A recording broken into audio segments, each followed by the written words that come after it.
Vamos a inclinar el rostro para orar.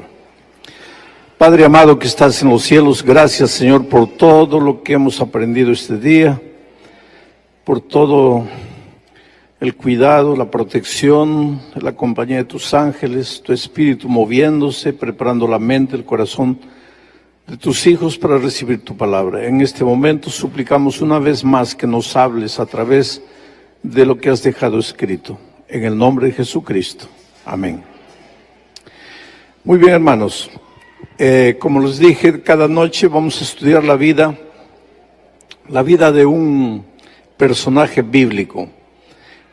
Hoy día vamos a hablar un poco de Abigail, una mujer que no es muy mencionada, pocas veces se predica un sermón sobre ella, y sin embargo es una mujer extraordinaria y de cierta manera un símbolo de Jesucristo. Esto es admirable y ustedes van a ver. Vamos a colocar el texto ahí en la tela. A ver cómo es esto. ¿Dónde está el texto? Ahí está. Muy bien.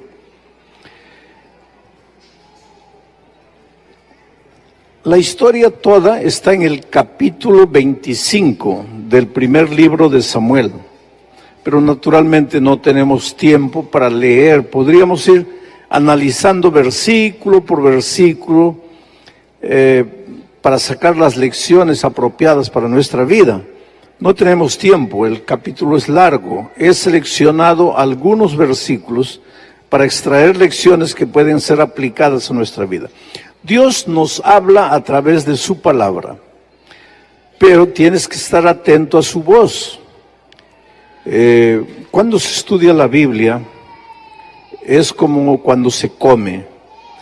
Dicen los médicos, yo no soy médico, no quiero entrar en ese terreno, pero dicen los médicos que para tener una digestión saludable, correcta, hay que masticar cada bocado de comida por lo menos unas 34 veces. No sé si es verdad o no. Ahora yo no sé cuántos de ustedes colocan un bocado de comida en la boca y comienzan a contar las 34 masticadas, ¿no? 1, 2, 3, ahí pasan, hay otro bocado. Yo por lo menos no lo hago. Pero una vez un médico me estaba diciendo, pastor, ¿sabe por qué Dios nos dio saliva? No es para escupir al hermano. Dios nos dio saliva porque cuando colocamos el alimento en la boca y masticamos, la saliva se mezcla con la comida. Y cuanto más la saliva se mezcla con la comida y tragamos ya el bolo alimenticio bien mezclado con saliva, entonces el proceso digestivo es mucho más saludable. Y el resultado de eso se refleja en la piel, se refleja en el ánimo, se refleja en muchas cosas. Entonces, pero la mayoría de nosotros pues no masticamos, no comemos, en realidad tragamos. ¿Cuál es la diferencia entre comer y tragar? Se come masticando, mezclando la comida con la saliva. Y se traga, el gallo traga, ¿no? ¿Y saben por qué traga el gallo? Porque el gallo antes de la comida, antes de ir a la barriga, pasa por el buche. Pero nosotros no tenemos buche. Nosotros tenemos directo a la barriga. Por eso tenemos que masticar. Ahora, esto que es una realidad en la vida física, es una realidad en la vida espiritual. Si tú tomas el texto, lo lees sin entender y ya leí, eso no te sirvió de nada, estás tragando la palabra de Dios. La palabra de Dios no es para ser tragada, es para ser comida, es para ser masticada. Entonces, en cada texto de la Biblia tú tienes que leer, detenerte. Por ejemplo, lee todo el capítulo 25 de primero de Samuel y ve la historia de Abigail y trata de aplicar. ¿Qué lecciones puedo aprender de la vida de Abigail? ¿Qué lecciones puedo aprender de la vida de Nabal, que era el esposo de Abigail? ¿Qué cosas buenas hay aquí? ¿Qué cosas malas hay aquí? ¿Qué cosa de esto se parece con mi vida? ¿Qué errores yo puedo evitar? ¿Qué cosas buenas yo puedo practicar? Es así que se estudia la palabra de Dios. No es solo levantar, leer un versículo de la Biblia por costumbre y salir corriendo. Eso no te ayuda en nada. La palabra de Dios es para alimentarte, pero para eso tienes que pasar mucho tiempo con la palabra de Dios. Todos los días yo tengo dos tipos de estudio. Mi estudio profesional de la Biblia es una cosa. Ahí yo preparo sermones, yo escribo materiales, artículos, en fin. Pero existe mi periodo de estudio personal de la Biblia. Allí yo abro la palabra de Dios, no para preparar sermón. Ahí abro la palabra de Dios para alimentarme a mí mismo como ser humano. Porque antes de ser pastor, yo soy un ser humano. Yo soy un miembro de iglesia. Yo soy un discípulo de Cristo, como ustedes. Y yo necesito orar para mí. Yo necesito estudiar la palabra de Dios para mí. Ahora, claro que en mi estudio personal de la palabra de Dios me vienen algunas ideas. Digo, de aquí puede salir un buen sermón. Entonces yo anoto eso y voy a trabajar profesionalmente ya en mi periodo de estudio profesional. Pero ese periodo de estudio personal es que nos hace crecer espiritualmente. Tenemos que alimentarnos de la palabra de Dios. Algunos jóvenes pastores, jóvenes estudiantes de teología me dicen, pastor, ¿cómo usted puede tomar un texto y de un texto le saca tantas ideas? Es que he pasado horas y horas con ese texto. Lo he leído en una versión, lo he leído en otra versión, lo he leído en otra versión.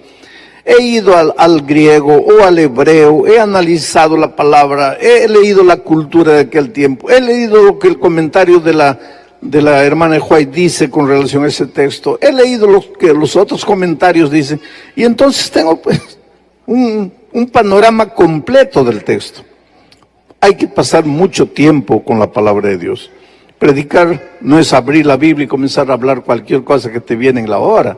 Tienes que pasar mucho tiempo. Tú personalmente, aunque no prediques, tienes que pasar tiempo con la palabra de Dios. Eso te va a alimentar.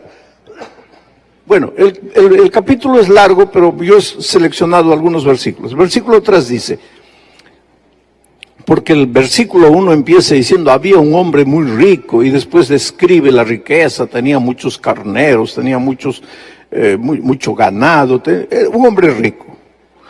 Pero el versículo 3 entonces ya define, y aquel varón rico se llamaba Nabal, y su mujer se llamaba Abigail. Era aquella mujer de buen entendimiento y de hermosa apariencia. Qué bueno cuando el buen entendimiento, que en hebreo es la palabra yokmah, que quiere decir literalmente sabiduría, sensatez, equilibrio, buen entendimiento, sentido común, todo eso es yokmah. Es interesante cuando Salomón fue nombrado rey de Israel, una noche en Gabaón se le presentó Dios y le dijo, Salomón, pídeme lo que quieras y yo te lo daré. Y él dijo, Señor, lo único que quiero es yokmah, o sea, sabiduría, para poder guiar a tu pueblo, sabiduría. Y Dios le dio sabiduría. Unos días después, Salomón estaba tranquilo y vienen dos mujeres trayendo un niño. ¿Se acuerdan de eso? Y una dice, este es mi hijo. La otra dice, no, es mi hijo. La otra, no, es mi hijo. Y entonces, como todo buen líder, Salomón le dice, a ver, dame tus argumentos. ¿Por qué dices que es tu hijo? Y la mujer dice, por esto, por esto, por esto. Aparentemente tenía razón. Pero nunca tomes la decisión escuchando solo a una persona. Entonces Salomón dijo, ahora yo quiero tus argumentos. Y la otra dice, este es mi hijo por esto, por esto, por esto. Aparentemente tenía razón. ¿Alguna vez en la vida te has encontrado en una situación así? Le escuchas a uno, parece que tiene razón. Le escuchas al otro, parece que tiene razón. ¿Y ahí qué vas a hacer? ¿Qué vas a hacer? Pero Salomón le había pedido a Dios, ¿qué cosa? Yokmah, sabiduría. ¿Y qué dice Santiago? Si alguien tiene falta de sabiduría, pídala a Dios y Dios se la va a dar. ¿Y qué es la sabiduría? El sentido común, el equilibrio. Y entonces Salomón, que había pedido sabiduría a Dios y Dios le dio sabiduría. Porque hay cosas que tú a veces no sabes de dónde te viene y viene de Dios. Si vives una vida de comunión con Dios, viene de Dios. Salomón dice, traigan un machete, y las mujeres se asustan. Y Salomón llama al siervo y le dice, partan el niño por la mitad, porque ya que tú dices que es tuyo y me convences de que es tuyo, y tú también dices que es tuyo y me convences de que es tuyo, entonces pues mitad para cada uno. Traigan el machete. Y cuando el siervo ya estaba para partir al niño, la verdadera madre dijo, no, por favor. Si es para matar a mi hijo, mejor que se lo lleve, pero quiero a mi hijo vivo. Que se lo lleve ella. Y entonces Salomón dijo, esta es la verdadera madre. ¿De dónde le salió a Salomón eso? La sabiduría que viene de Dios. A veces tú en la vida dices, ay, pastor, no sé qué decisión tomar. Pídele a Dios sabiduría. Ahora, ¿sabes qué? Pena que no hay muchas chicas solteras bonitas aquí, ¿no es cierto? Pero deberían escuchar este mensaje. Abigail era de hermosa apariencia, pero de sabiduría. Tú sabes que las chicas bonitas, por ser bonitas, no se preocupan mucho en buscar sabiduría. Y los muchachos, en lugar de buscar a las mujeres sabias, andan buscando a las mujeres bonitas. Y la belleza cansa. En un año se acabó la atracción, pero la sabiduría dura para la vida toda. Abigail era una mujer bonita, muy bonita, pero sabia. Ahora, el esposo era un hombre muy rico, pero necio, imprudente, insensato, sin sabiduría. Ahora tú me vas a preguntar, ¿cómo una mujer bonita se casó con un hombre insensato? Es que en aquellos tiempos las mujeres no escogían esposo. En aquel tiempo, las chicas eran obligadas a casarse con el esposo que el padre les determinaba. Y generalmente, papás sin sabiduría, porque también existen padres sin sabiduría, le buscaban a la hija un hombre rico, un hombre que tuviese posesiones. Que si tiene sabiduría, que si la va a tratar bien a mi hija, no me interesa que tenga posesiones. Habían padres así, y parece que el padre de Abigail fue así. Dijo, no, cásate, este hombre te conviene. ¿Te conviene por qué? Porque tiene dinero. Cuidado, queridos. Se casó la pobre. Eran otros tiempos. Los judíos, tú sabes que tenían una oración. Decía, los judíos hombres, todos los días agradecían a Dios diciendo, Señor, te agradezco porque no nací gentil, quiere decir, no nací extranjero, no nací esclavo y no nací mujer. Esa era la oración del hombre judío. Ahora, ustedes, las hermanas, me van a preguntar, pero pastor, ¿por qué era la Biblia así? Es que no era la Biblia, querido. Todo comenzó en el jardín del Edén. Todo comenzó con la desobediencia, con la entrada del pecado. El pecado deformó la creación maravillosa de Dios. El hombre deformó su carácter, se volvió machista. Cuando Dios le dijo, tú vas a ser la cabeza, no estaba diciendo tú vas a abusar de la mujer, pero es que el pecado deformó el carácter del hombre, y ahora el hombre se cree dueño de la mujer. Pero entonces los tiempos están cambiando, ahora la mujer se está yendo al otro extremo, porque yo tenía hace muchos años una secretaria que me decía, yo me voy a casar cuando encuentre un hombre con mi cabeza. Le digo, ¿cómo es así tu cabeza? A ver, ¿cómo piensas? Todos 50%, 50%. ¿Por qué el hombre tiene que valer más que yo? Y si no encuentro un hombre con mi cabeza, yo no me caso. Le digo, pero ¿cómo es eso de 50%, 50%? A ver, explícame. Dice, por ejemplo, si tenemos un hijo, yo me quedo en la casa mediodía cuidando del niño y mediodía voy a trabajar. Y mi esposo se queda mediodía trabajando y mediodía cuidando del niño. Tiene que ser así. 50%, 50%. Yo le dije, pero hija, si fuera así, Dios hubiera dicho, el hombre se queda embarazado 4 meses y medio, la mujer 4 meses y medio. No son las cosas. Miren ustedes. Hombre y mujer no somos iguales. Dios nos ha hecho diferentes, pero incompletos. El hombre es diferente de la mujer, pero es incompleto. ¿Para qué? Para que junto con la mujer se complete.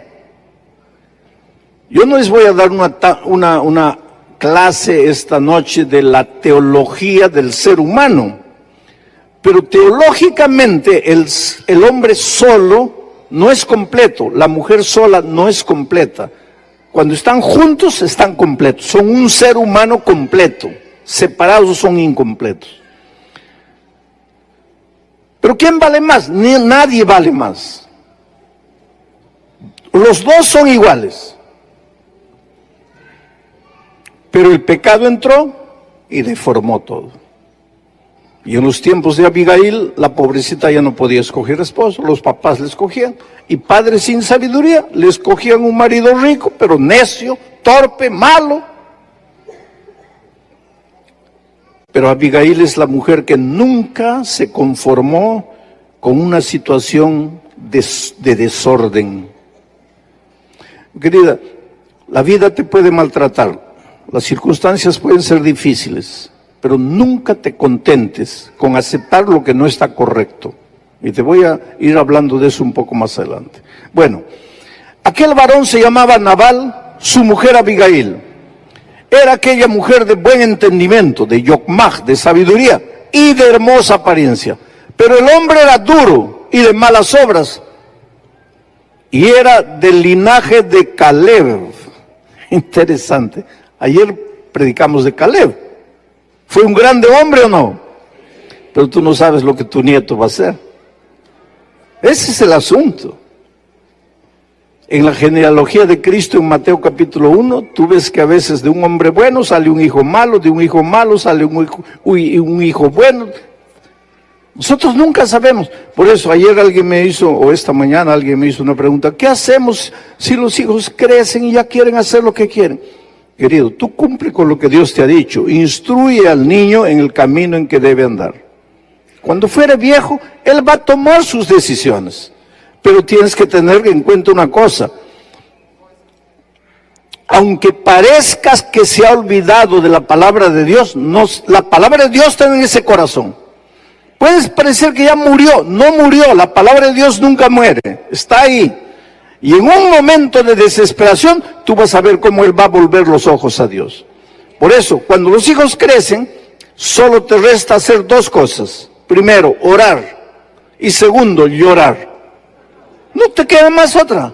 Y confía en Dios, que has plantado la semilla en el corazón de tus hijos cuando eran chicos. Y ahora deja que el Espíritu Santo. El otro día encontraron una momia en Egipto. Siempre viven encontrando de vez en cuando momias ahí enterradas. Encontraron una momia y junto a la momia una vasija con granos de trigo. ¿Cuántos años tendría esa momia? Miles. Pero lo interesante es que tomaron un granito de trigo, plantaron y el grano germinó. No digo que tu hijo es una momia, pero en su corazoncito el grano de trigo de la palabra de Dios está plantado. Y aunque pasen años y tal vez tú mueras sin ver a tu hijo de regreso, pero no te desesperes, porque en la mañana de la resurrección lo vas a ver ahí. Y seguro que te vas a sorprender y vas a decir, pero hijo, tú no querías saber nada. Sí, no quería, papá. Pero la palabra de Dios que tú plantaste en mi corazón, después de tu muerte, produjo frutos. Así es la vida. No te desesperes. Bueno, ahora, ¿qué sucede? Voy a contarles un poco la historia para saltar al siguiente versículo. Este hombre Nabal tenía muchas ovejas y en esos tiempos hacían una fiesta el día que trasquilaban a la oveja, porque la oveja tenía 3 propósitos para el pueblo de Israel. Primero, les daba lana. Segundo, les daba carne. Y tercero, les daba leche.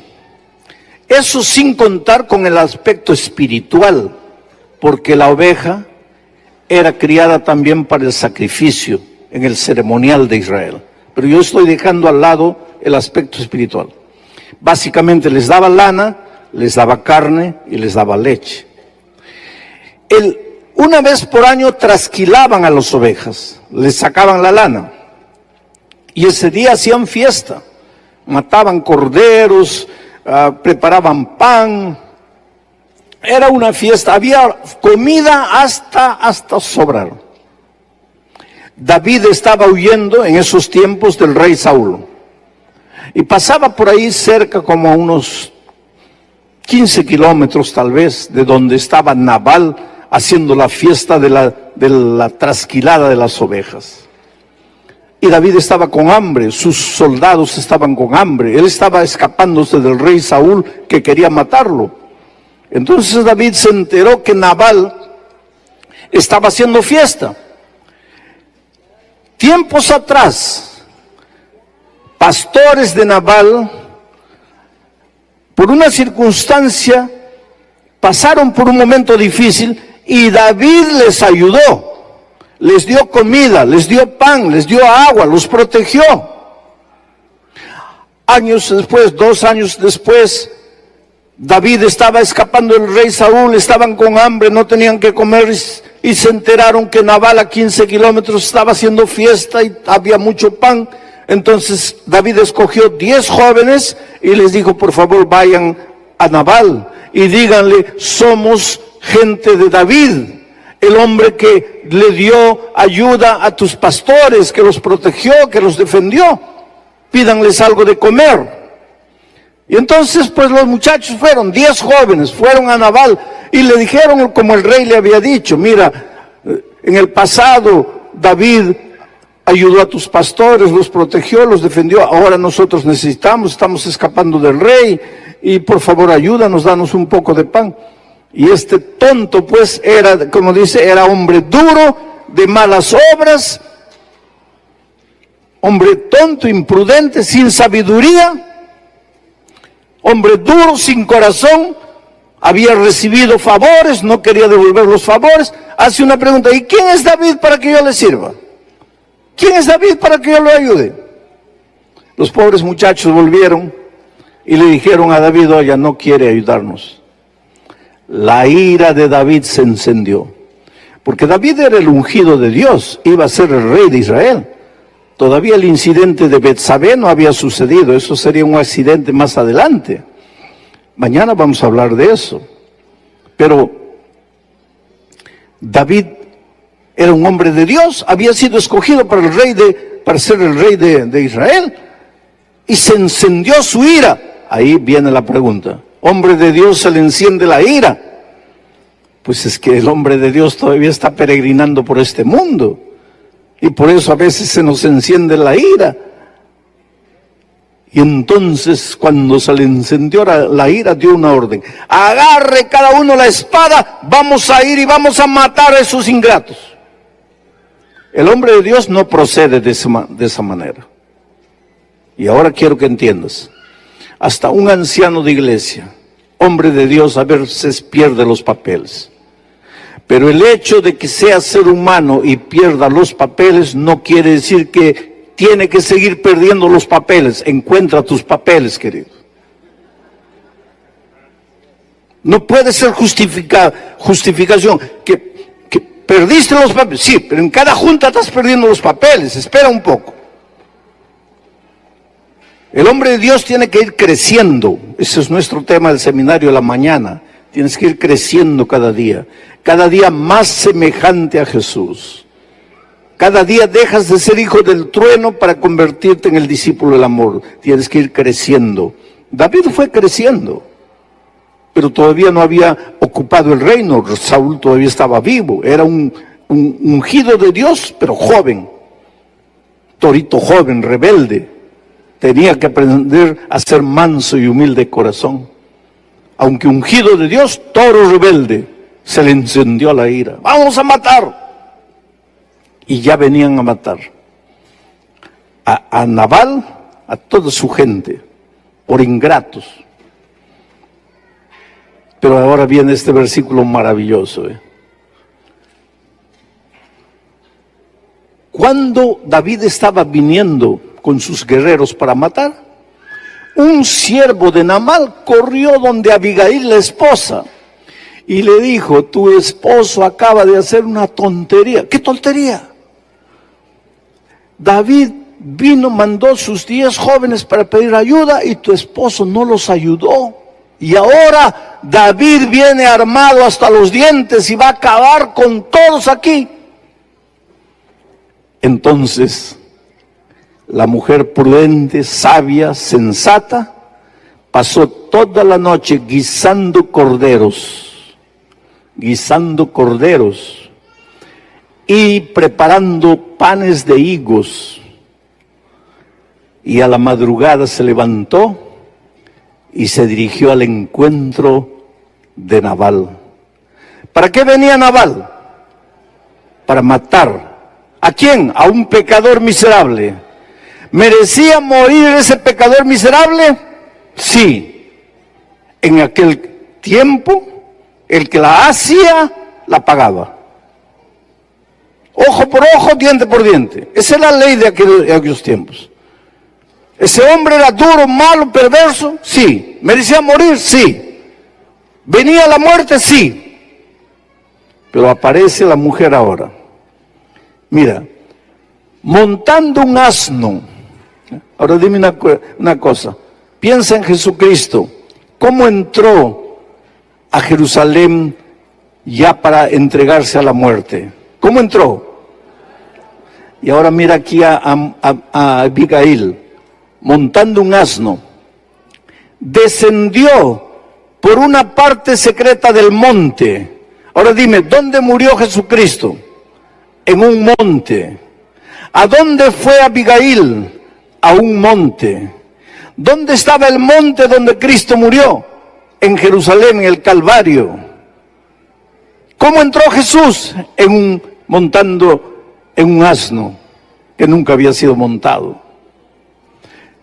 ¿A dónde fue Abigail? Al monte. ¿Para qué fue Abigail allá? Para interceder por Nabal, porque dice, y montando un asno, descendió por una parte secreta del monte, y he aquí David y sus hombres venían frente a ella, y ella les salió al encuentro. Oh, querido, quienes deberíamos haber muerto en el Calvario éramos nosotros. Ustedes están asistiendo al seminario de la mañana. Después de la entrada del pecado a este mundo, nuestro carácter quedó, ¿qué cosa? Deformado, depravado, somos malos, somos necios, de corazón duro, hemos pecado, hemos desobedecido a Dios. ¿Merecemos morir o no? El salario del pecado es la muerte. La paga del pecado es la muerte. ¿Cuántos pecamos? Todos pecamos y estamos destituidos de la gloria de Dios. Todos merecemos morir. Entonces, quien tenía que haber sido clavado en la cruz del Calvario, éramos nosotros.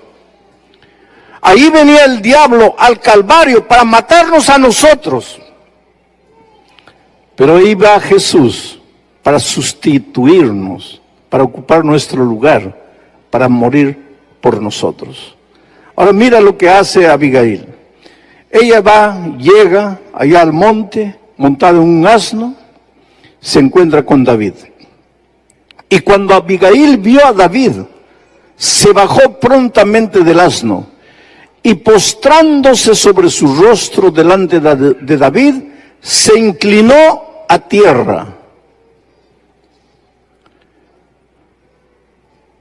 Y se echó a sus pies y dijo: Señor mío, sobre mí sea el pecado, mas te ruego que permitas que tu sierva hable a tus oídos y escucha las palabras de tu sierva.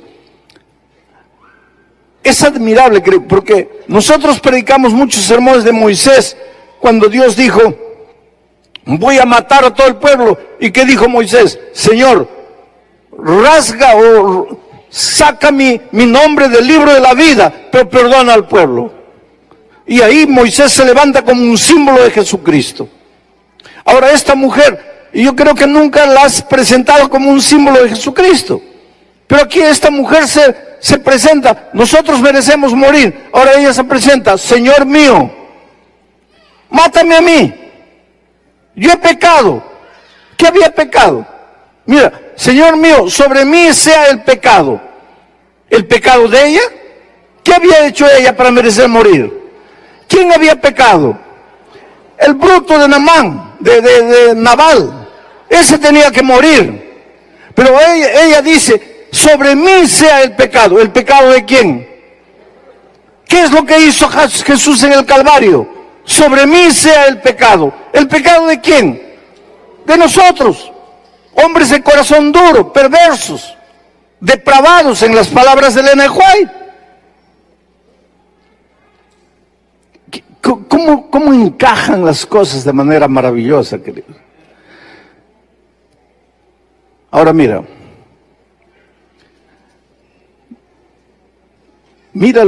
esta posición de Abigail. No haga caso ahora, mi señor, de ese hombre perverso. ¿De quién está hablando? De Nabal.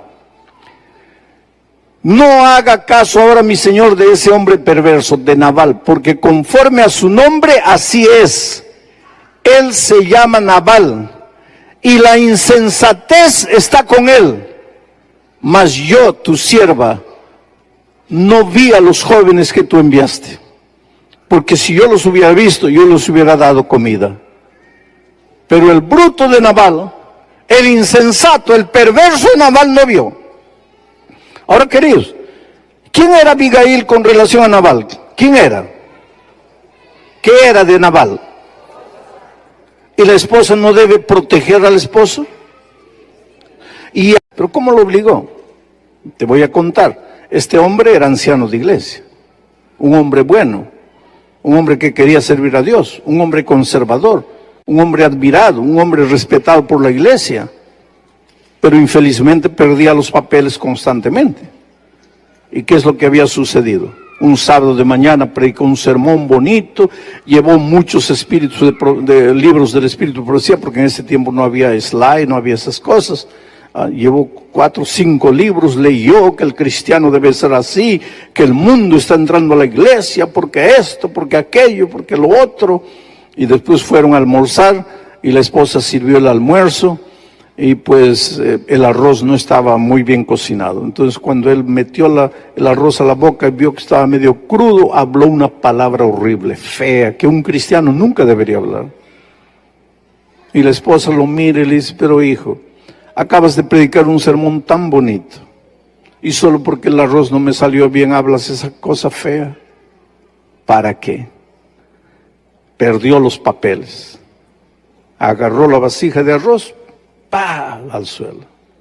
Y no contento con eso, fue a agredir físicamente a la esposa. Pero los hijos crecen, querido. Ese hijito de 3, 4, 5 años que tienes, crece. Y el hijito de él, el mayor, ya había crecido, estaba con 12 años. Y cuando vio que el papá iba a agredir a la esposa, el niño de 12 años se colocó delante de la mamá y enfrentó al papá. Y le dijo: a mi madre no la vas a tocar. Y él nunca imaginó que el hijo un día lo iba a enfrentar. Pero ahora el hijo lo estaba enfrentando. No vas a tocar a mi mamá. Y él lo miró así asustado, nunca imaginó que el hijo iba a reaccionar de esa manera. Sacó la correa, sacó el cinto y le dijo: hijo perverso, te voy a enseñar a guardar el 5.º mandamiento. ¿Qué dice el 5.º mandamiento? Honra a tu padre y a tu madre. ¿Por qué te atreves a enfrentarme? Te voy a enseñar a guardar el 5.º mandamiento. Y mientras él ahora quería enseñarle al hijo a guardar los mandamientos, porque él le enseñaba a guardar mandamientos a todo el mundo. Mientras estaba queriendo enseñar, la esposa fue, agarró su cartera, su bolsa y comenzó a salir. Y entonces él dejó al niño y corrió a la puerta y se plantó en la puerta. ¿A dónde vas? Y ella le dijo: voy a la policía, te voy a denunciar. Tú no puedes tocarme físicamente, como lo has estado haciendo. Voy a la policía. No, no puedes hacer eso. ¿Por qué no puedo hacer? Porque la hermana de White dice que no debemos llevar nuestros problemas al mundo. Ah, qué bonito, la hermana de White dice eso. Y la hermana de White dice que me puedes pegar. La hermana de White dice que puedes hablar lo que has hablado solo porque el arroz no salió bien. No, no, no, no, no. Se acabó. Hoy día yo voy a la policía. Y en ese tiempo en el Brasil acababa de salir una ley llamada María da Penha. La ley María da Penha. ¿Hay algún brasileño aquí? ¿No hay brasileño? La ley María da Penha es una ley asustadora. María da Penha fue una mujer que murió agredida por el esposo. De tanto golpe la pobre murió. Entonces se tramitó una ley. Y esa ley dice: hombre que pega a la esposa y es denunciado, 48 años, 48 horas. Antes de que dé cualquier explicación, 48 horas al calabozo, sin hablar con nadie. No, que la ley, nada a ley. Después tú vas a explicar, 48 horas ahí. Y si el hombre acababa de salir la ley María da Penha, y ahora la esposa se le estaba yendo a la policía. Y el hombre pues comenzó pero hija, no puedes hacer eso. Mira el escándalo sobre la iglesia. Pues así son las cosas, querido. Nos preocupa el escándalo, pero no vivimos el evangelio. Y entonces cuando lo vio así desesperado la esposa, porque nuestras esposas son más inteligentes, mucho más inteligentes de lo que a veces nosotros pensamos. La esposa ya se dio cuenta: este pobrecito ya está en mis manos. Y entonces cuando vio así, le dijo: bueno, solo hay 2 caminos de que yo no vaya a la policía. Número 1, me matas, pero yo sé que no me vas a matar. Número 2, el lunes a primera hora vas conmigo a hablar con el pastor Bullón. Ahí empezó las cosas. Dijo: bueno, por lo menos el pastor Bullón no me va a meter a la cárcel 48 horas. Entonces prefiero el pastor Bullón. Fue así que lo trajo el lunes a primera hora, por la fuerza. Ahora, la iglesia adventista enseña, entre las cosas que enseña, que ningún hombre debe agredir a su esposa. Y la esposa que es agredida no debe creer que si denuncia a su esposo está haciendo algo de malo. Y esta es la mujer. Dijo: Señor, yo quiero a mi esposo, yo lo amo, yo no quiero que muera. Pero tienes que saber que ese hombre es un hombre malo, es un hombre perverso. Y no estaba haciendo nada contra su esposo, al contrario, lo estaba protegiendo.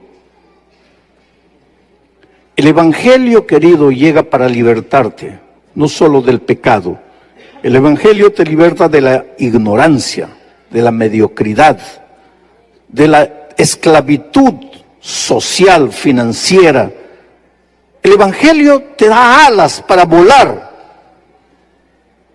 pero el evangelio llega a tu vida para transformar tu corazón para que dejes de ser perverso y te vuelvas un hombre noble, para que reflejes el carácter de Jesucristo. El Evangelio llega para prepararte para el reino de los cielos. Sabes que yo hablé con este hombre mucho tiempo. Él lloró, lloró, lloró. Nunca más lo vi. Un año yo estaba en Buenos Aires en un campamento para todos los jóvenes de América del Sur. 15,000 jóvenes en el Parque Sarmiento en Buenos Aires. Y de repente me encuentro con él. Él se acerca, me dice, pastor, ¿se acuerda de mí? Le digo, medio que me acuerdo. Sí, yo estuve aquí en su oficina hablando con usted, ¿se acuerda? Ah, sí, me acordé. Le digo, ¿qué haces aquí? Tú no eres joven, porque este es congreso de jóvenes. Él me dice, sí, pastor, pero los jóvenes de mi iglesia me escogieron el anciano consejero de ellos. Y yo estoy aquí porque ellos me han traído. Los jóvenes tenían miedo de ese hombre. Pero ahora los jóvenes lo escogieron como su consejero. Porque ese hombre había sido transformado por el poder de Dios. Pena que Nabal no fue transformado. Porque Nabal murió pocos días después de este incidente. Él se quedó tan triste, dice el texto bíblico, que se enfermó. Cuando se dio cuenta que podría haber muerto a manos de David por la insensatez de su corazón, se enfermó.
Y en pocos días murió.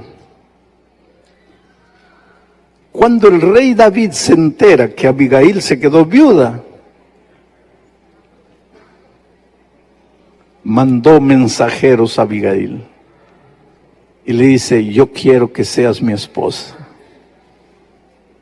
Y ahora mírenlo cómo responde Abigail. Y ella se levantó e inclinó su rostro a tierra diciendo, he aquí tu sierva, que será una sierva para lavar los pies de los siervos de mi Señor. Mira, tu sierva, no para lavar tus pies, tu sierva para lavar los pies ¿de quién? De los siervos de mi Señor. Esta era una mujer transformada por Dios, ¿sabes? Tú sabes lo que quiere decir diácono. El diáconos es el servidor, el que sirve. Todos nosotros somos diáconos, en el sentido de que somos seguidores de Cristo para servir. El cristiano sirve, el cristiano siempre está dispuesto a servir.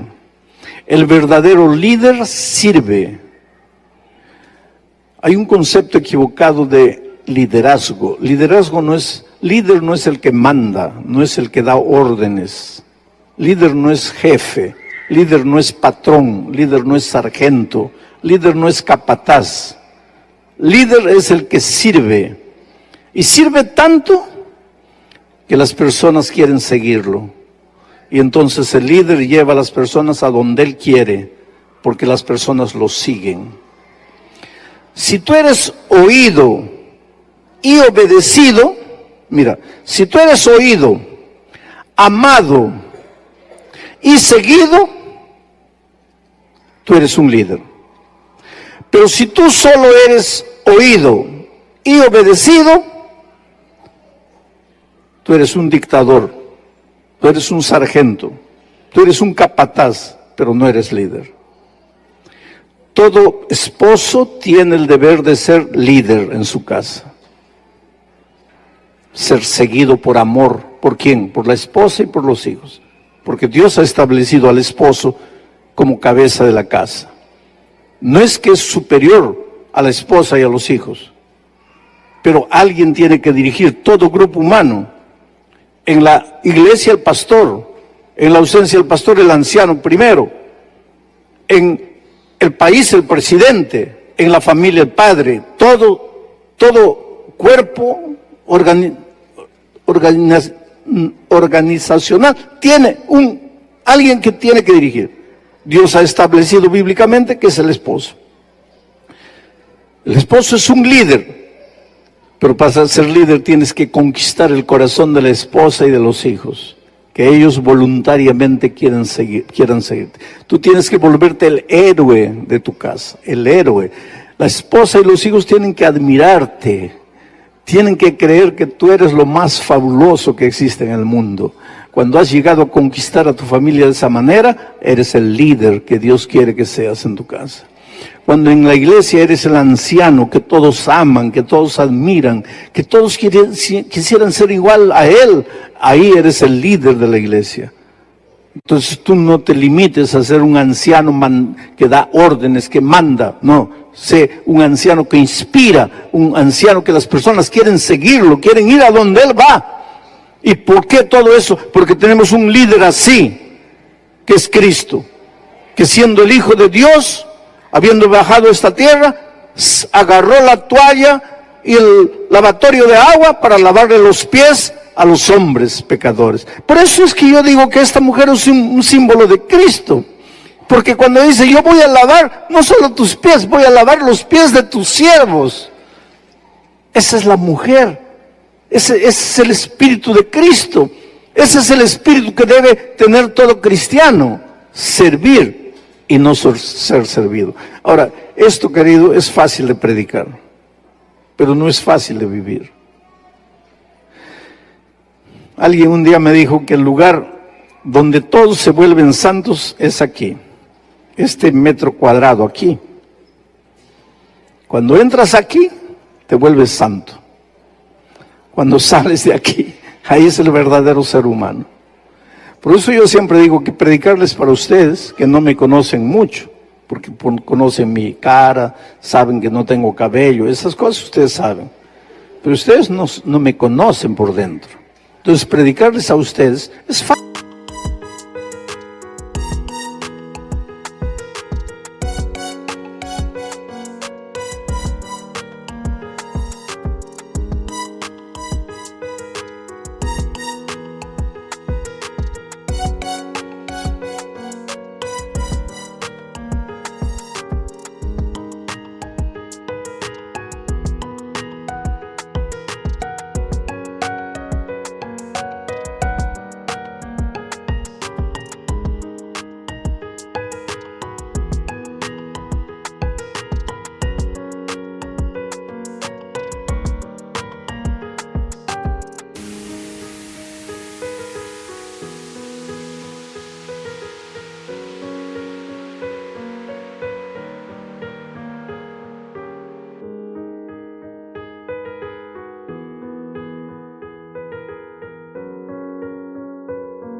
Fácil para mí, porque ustedes no me conocen. Pero el sábado pasado yo prediqué en Brasilia, bauticé a un nieto mío, y ahí estaba mi hijo, ahí estaba mi esposa, ahí estaba mi nuera, ahí estaban mis nietos. Y entonces, cuando yo me levanté para predicar, le dije a Dios en mi corazón, Señor, ahora sí, ahora quiero ver si tú puedes hablar a través de mí. Porque si yo veo a mi esposa, a mis hijos, a mi nuera, a mis nietos así, Entonces yo tengo que agradecer a Dios porque ellos están no viendo al esposo nervioso, al suegro duro, al hijo intransigente, al padre intransigente, están viendo al hombre de Dios. Y ese es un desafío que todos tenemos en la vida, queridos. Dejarnos ser transformados por Dios. Llegar a tener el espíritu de esta mujer, Abigail. Ahora, ¿sabes lo que es ingrato en la vida? Después de este capítulo 25, que es el único capítulo donde Abigail aparece y después desaparece. Nunca más la vas a encontrar en la Biblia, Abigail. Se casó con David. Nunca más se menciona su nombre para nada.